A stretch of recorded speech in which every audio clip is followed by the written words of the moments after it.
پر پروردگار عالم کے ہم سب پر بہت بڑے احسان ہیں، لیکن ان احسانات میں سے سب سے بڑا احسان ہے کہ اللہ تعالیٰ نے ہم سب کو اپنے نبی کا امتی بنایا۔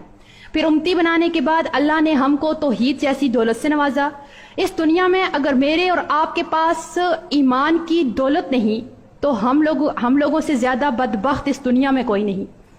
عقیدہ توحید بہت بڑی دولت ہے، اور ہم عقیدہ توحید سے اتنا پیار کرتے ہیں، اس قدر پیار کرتے ہیں کہ اپنی اولاد کو عقیدہ توحید ہم گٹی میں پلاتے ہیں۔ ہمارے بچے ہوں یا بچیاں ہوں، ہم ساری زندگی ان کو عقیدہ توحید سکھاتے سکھاتے لگا دیتے ہیں، اور یہی ہماری زندگی کی ساری جمع پونجی ہوتی ہے۔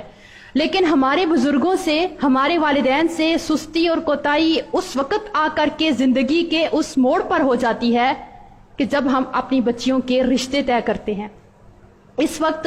ہم سے یہ بہت بڑی سستی ہوتی ہے کہ جس بچی کو ہم ساری زندگی عقیدہ توحید سکھاتے رہے، نبی کریم صلی اللہ علیہ وسلم کی اطاعت کا درس دے کر بدعات اور رسومات سے بچنے کی تلقین کرتے رہے، جس کو ہم نے ساری زندگی یہ سبق سکھایا کہ بیٹا بیٹی ہمارے دین کے ساتھ ان تعلیمات کا، ان رسومات کا ہمارے دین کی تعلیمات کے ساتھ کوئی بھی لینا دینا نہیں ہے۔ کٹ جانا، مر جانا، لیکن اپنی ضرورت کے لیے اپنے مالک حقیقی کے ساتھ کسی کو شریک نہ کرنا۔ بیٹا آپ کا خالق، مالک، داتا، مشکل کشا، غوث اعظم، دستگیر، حاجت روا، بگڑی بنانے والا، بیٹے دینے والا، بیٹیاں دینے والا، روزی رزق میں برکت دینے والا، کاروباری معاملات میں خوشحالی تنگ دستی دینے والا، بیماری سے شفا دینے والا، تیرے دکھوں کو دور کرنے والا، تیرے دل کی فریادوں کو سننے والا، تیرے گھر کو آباد کرنے والا، تیری خوشی اور غم کا مالک صرف اور صرف تیرا اللہ ہے۔ جس بچی کو قرآن اور حدیث سے ہم ساری زندگی تعلیم دے کر پھر اپنے گھروں میں عملی طور پر خوشی، غمی، چالیسواں، تیجا، ختم، برسی، مہندی، ان ساری رسومات کا بائیکاٹ کر کے سکھاتے رہے کہ یہ ہمارے نبی کا طریقہ نہیں، اس کا ہمارے ساتھ کوئی لینا دینا نہیں، یہ بیٹی بچپن، لڑکپن، جوانی میں یہ تربیت لے کر کے اپنی زندگی میں جب آگے بڑھتی رہی اور ساری زندگی قدم بقدم اسی تربیت، قرآن اور حدیث کا خیال رکھتے ہوئے گزارتی رہی، افسوس کے ساتھ کہنا پڑتا ہے کہ جب ہم اسی تربیت میں بڑی ہوئی لڑکی کا رشتہ طے کرتے ہیں تو جہاں پر ہم سب کچھ لڑکے والوں میں دیکھتے ہیں، وہاں ہم لڑکے والوں کے مسلک اور عقیدے کو نظر انداز کر دیتے ہیں، وہ کتنا ہی بڑا مشرک کیوں نہ ہو۔ ہم یہ سوچ کر کے اپنی بیٹی کا ہاتھ، توحید سے پیار کرنے والی بیٹی کا ہاتھ اس کے ہاتھ میں دے دیتے ہیں کہ کوئی بات نہیں، لڑکی کا خود کا عقیدہ بالکل ٹھیک ہے، ہماری تربیت مضبوط ہے، یہ ان کو بھی ٹھیک کر لے گی، اگر نہ کر سکی تو کم سے کم خود شرک نہیں کرے گی۔ اب ہوتا کیا ہے، اس لڑکی کی رخصتی ان کے گھر جب ہوتی ہے تو وہ اپنے عقیدے اور رسومات کے مطابق پہلے ہی لمحے سے وہ رسومات دلہن سے کرواتے ہیں، جن کا ہمارے دین اسلام کے ساتھ کیا، ہمارے معاشرے کے ساتھ بھی دور کا کوئی تعلق نہیں ہے۔ اب اس نئی نویلی دلہن سے جب وہ رسومات کروائی جاتی ہیں، اب جب یہ انکار کرے تو سب کے سامنے نئی نویلی دلہن پر منہ پھٹ، بد لحاظ، بد اخلاقی کا فتویٰ لگا دیا جائے گا، اور اگر یہ ان رسومات کو ادا کرنا چاہے تو کیسے ادا کرے۔ اس سے آگے چلیے، جب یہ شادی کر کے سسرال میں جاتی ہے، اگر وہاں پہ ہو جاتی ہے کوئی فوتگی،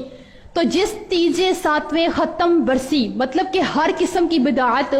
یہ ساری زندگی بچنے کی خود بھی تعلیم دیتی رہی اور بچنے کی تعلیم لیتی رہی، لیکن وہاں پر آ کر یہ کرنے پر مجبور ہو جاتی ہے کہ اگر انکار کرے تو لڑائی جھگڑا، فساد، گھر برباد ہونے کا خوف، اور اگر کرے تو ایمان کو خطرہ۔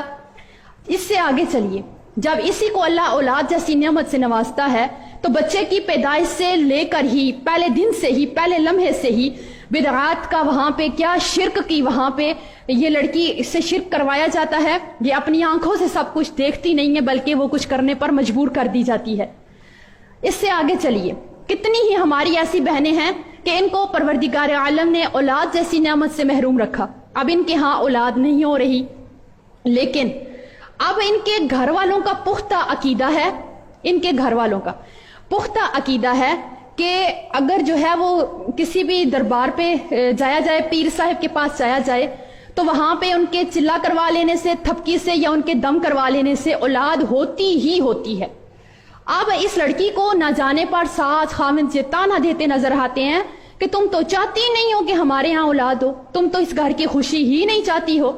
اب اس لڑکی کو ہر وقت وہاں پہ نہ جانے پر اپنے سر کے اوپر لٹکتی تلوار نظر آتی ہے. اب اس کی نظروں کے سامنے وہ منظر بھی آتا ہے کہ جب اس کے باپ نے قرض لے کر، نہ ختم ہونے والا قرض لے کر اس کو جہیز کے ساتھ اس گھر میں شادی کر کے دیا، اور اس کے ساتھ اس کو وہ منظر بھی آتا ہے نظر کہ جب یہ طلاق جیسا دھبا اپنے ماتھے پہ لے کر ان دنیا والوں کو کیا منہ دکھائے گی، اس معاشرے میں کیسے ثابت کرے گی کہ وہ بے قصور تھی، اس کا کوئی قصور نہیں تھا، اور دنیا والے اس کو طلاق یافتہ ہونے کی وجہ سے تان و تشنیع کریں گے. جب یہ منظر اس کے سامنے آتے ہیں، وہ لڑکی نہ چاہتے ہوئے اپنے ضمیر کو مار کر کے بھی ان کے ساتھ معصوم شرک کرنے چلی جاتی ہے. اب آپ اس سے اندازہ کیجئے، یقین کیجئے کہ کتنی ہی لڑکیاں ہیں جو یہاں پر روتے ہوئے کال کر کے پوچھتی ہیں کہ ٹیچر ہم لوگ شرک کرنا نہیں چاہتے، ہمارے ہاں اولاد نہیں ہے، لیکن یہ خاوند اور یہ سسرال والے ہمیں مجبور کرتے ہیں. اگر ہم شرک کرنے جاتے ہیں تو ایمان خطرے میں، اور اگر نہیں جاتے تو ہمارے سر کے اوپر ہر وقت طلاق کی تلوار منڈلاتی رہتی ہے. اب آپ بتائیے کہ ہم اپنا گھر بچائیں یا اپنا ایمان بچائیں. اس سے آگے دیکھیے، ہماری اپنی ایک دوست ہے، مسلک اس کا اہل الحدیث، عالمہ لڑکی، پڑھی لکھی لڑکی، مدرسے سے فارغ، لیکن جب اس کی شادی ایسے ہی گھرانے میں ہو جاتی ہے، اس کو اللہ نے اولاد سے محروم رکھا. وہ لڑکی اپنا گھر بچانے کے لیے کوئی جگہ، کوئی تعویذ، کوئی دھاگا، کوئی مزار، کوئی پیر، کسی قسم کا کوئی عمل، کوئی چلا، کچھ نہیں چھوڑتی. سب کچھ کر کے اپنا گھر بچانے کے لیے سسرال کے کہنے پہ آخر میں جا کے ایک دفعہ وہ ایک پیر صاحب کے سامنے جا کے سجدہ تک کر آتی ہے. سجدہ بھی کر لیا اس نے اپنے گھر کو بچانے کے لیے، لیکن ہوا کیا؟ اللہ نے تو پھر بھی اولاد نہ دی، اس لڑکی کو طلاق ہو گئی. اب آپ خود سوچئے، اس لڑکی کو، پڑھی لکھی لڑکی کو اس سجدہ کروانے تک مجبور کرنے میں کس کا ہاتھ ہے؟ کس نے اس کو مجبور کیا کہ وہ ایمان کی دولت سے بھی ہاتھ دھو بیٹھی، اپنا گھر بھی اجاڑ بیٹھی؟ لیکن اس کو مجبور کس نے کیا؟ یہ حالات پیدا کرتا کون ہے؟ تو اس لیے آپ اسی سے اندازہ لگائیں کہ اگر آج ہماری یہ سوچ ہے کہ ہماری بچی کسی بھی صورت شرک نہیں کرے گی تو کوئی مسئلہ نہیں ہے، ہم وہاں پہ شادی کر دیتے ہیں، تو ہماری یہ سوچ ٹھیک نہیں ہے. سسرال میں لڑکیاں وہ نہیں کر سکتی جو وہ چاہتی ہیں یا سوچتی ہیں، ان کو وہ کرنا پڑتا ہے جو سسرال والے چاہتے ہیں یا کرواتے ہیں.